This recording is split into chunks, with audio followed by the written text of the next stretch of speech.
My friend found an object in his cornfield today that he initially thought might be a gun. However, upon closer inspection, it seems more likely to be a solid metal tool or part of an old mechanism. The object is heavy, likely made of iron or a similar metal, and measures about 9 inches wide and 0.5 inches thick.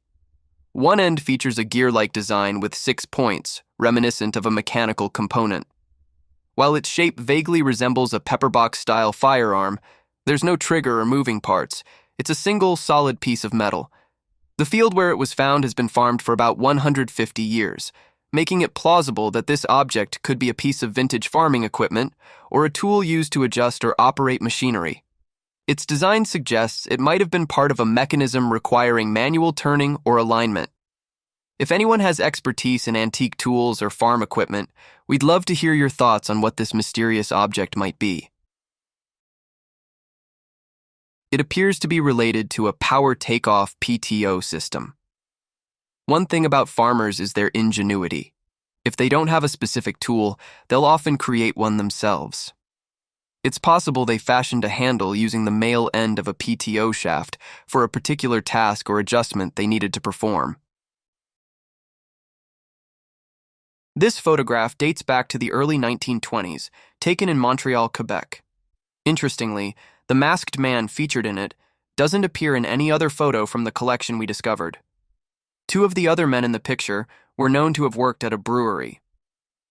I'm curious if anyone might have insight into who this mysterious masked figure could be or why he was included in this old family photo. Any ideas? This could potentially be related to an injury or a surgical procedure. For example, if someone had a locally metastasized skin cancer, it might necessitate the removal of the entire nose, leaving an open cavity.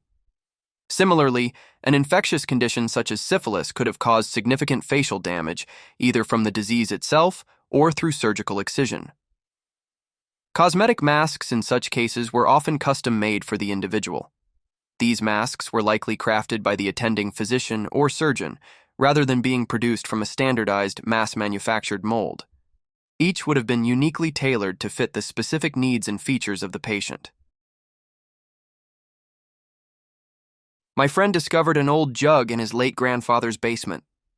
While the family is certain it contains wine, red in color, there's an unsettling element inside, something that resembles a fish, or perhaps some other mysterious object. The current speculation is that it could be a massive parasite or tapeworm that somehow developed over the course of 25 to 30 years.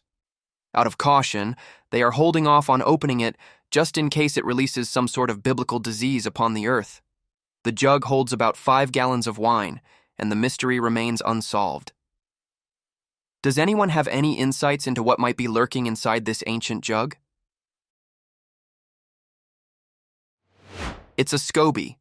Think kombucha. Sometimes it happens, sometimes it's bad, sometimes it's fine. Symbiotic culture of bacteria and yeast, SCOBY, is a culinary symbiotic fermentation culture consisting of lactic acid bacteria, acetic acid bacteria, and yeast, which arises in the preparation of sour foods and beverages such as kombucha.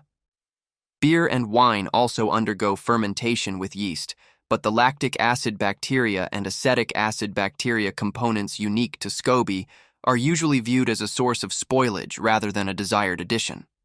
Both lactic acid bacteria and acetic acid bacteria enter on the surface of barley and malt in beer fermentation and grapes in wine fermentation. Lactic acid bacteria lowers the pH of the beer, wine, while acetic acid bacteria takes the ethanol produced from the yeast and oxidizes it further into vinegar, resulting in a sour taste and smell. Acetic acid bacteria are also responsible for the formation of the cellulose SCOBY. I came across this item in a thrift store some time ago, though I can't quite recall exactly when I picked it up. At first glance, it's a simple object, but it can be opened to reveal a mysterious piece of paper inside. On one side of the object, there's a crescent moon paired with a star, a well-known Turkish symbol. The paper tucked inside appears to be written in another language, though the text is unfortunately too faded or blurry for a camera translator to decipher. Any idea what it could be? That is a tawiz. People write prayers or verses from the Quran and wear it as protection. That is shirk in Islam, association of partners with Allah, and is impermissible. Some people who practice witchcraft write verses backwards, write it in blood or other strange things. I found this curious object in an old crumbled house that once belonged to my elderly neighbor. The house is in such poor shape that the roof literally collapsed on him at one point, so crumbled is an understatement.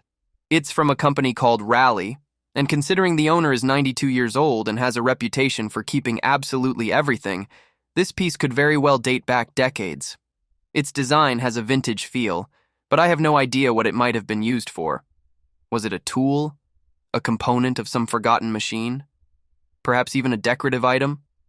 Any ideas what this thing is?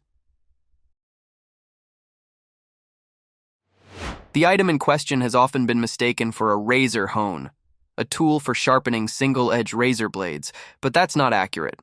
It is, in fact, a Rally dry shaver, as a quick Google search of the term will confirm. This peculiar device operates somewhat like a lawnmower for the face. You shave by rolling the toothed cylinder over your skin. Given how unconventional this method sounds, it's not surprising that the Rally dry shaver didn't gain much popularity. If it had been effective, it surely would have been more widely known. As it stands, it's a quirky relic from a bygone era, offering a glimpse into the inventive, albeit sometimes impractical, shaving solutions of the past.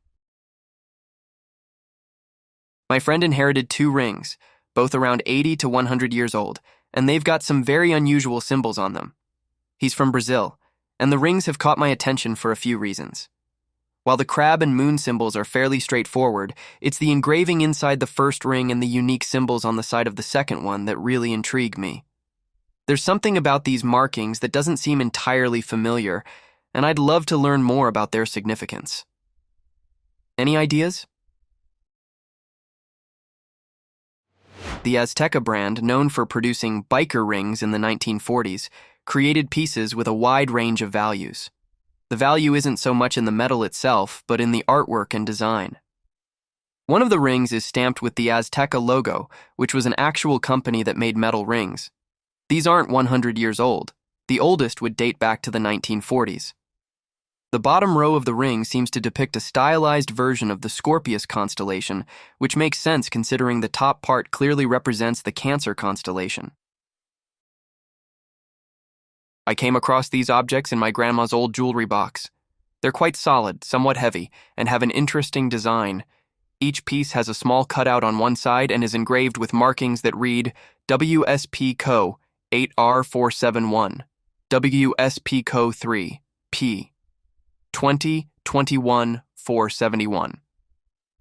As a competitive shooter and someone with a deep appreciation for guns, I'd recognize anything related to them instantly.